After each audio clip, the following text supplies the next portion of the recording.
ঘরটা তো খুব সুন্দর করে সাজিয়ে রেখেছে। কেমন আছো? ভালো। চা খাবে? না, আমার অফিসের তাড়া আছে। তোমাকে এখানে এনে এভাবে সিগনেচার নিতে চাইনি। কোথায় সিগনেচার করতে হবে? আমি চা করে নিয়ে আসছি। কতটা ভালো ছিলাম আমরা। এই নাও, তোমার চিনি কম চা। তোমার আমার পছন্দ মনে আছে? আমার সব মনে আছে। কতটা ভালোবাসায় না বানিয়েছিলাম আমাদের এই ঘর।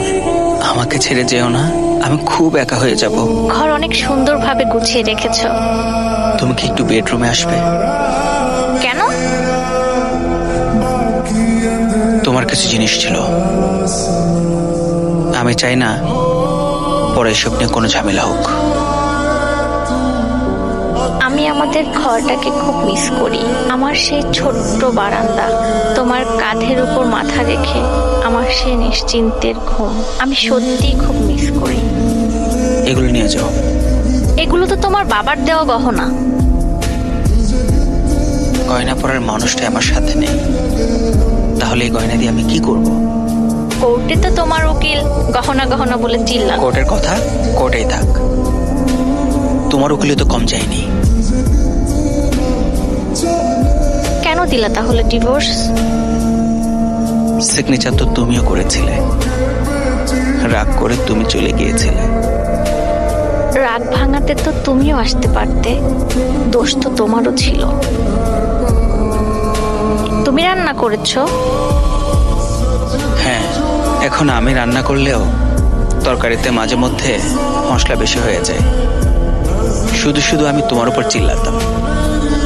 তোমার চাকরির পাশাপাশি ঘর সামলানো, এখন আমি বুঝি আমি কতটা ভুল ছিলাম।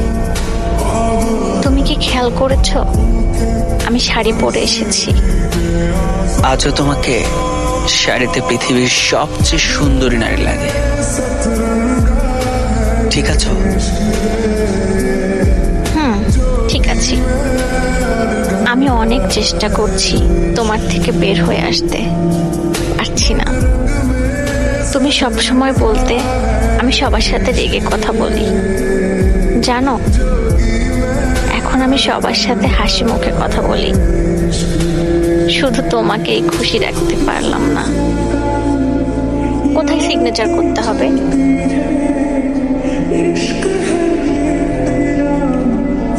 আমি বুঝে গেছি, তোমাকে ছাড়া ঘর কোনো ঘর না, একটা ঠিকানা মাত্র।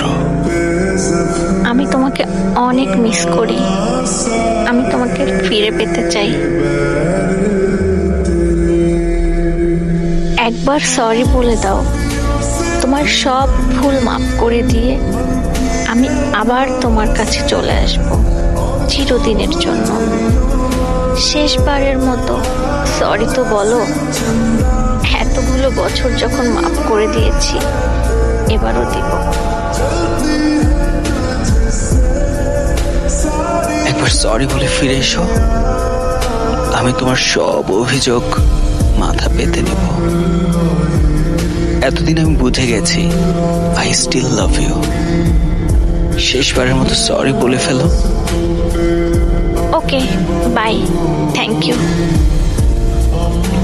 আমি তোমার সাথে থাকতে চাই। একটা সরি তো বলার ছিল, বলেই দেখতে। আমি আবার তোমার সাথে বাঁচতে চাই, একটা সরি তো বলার ছিল।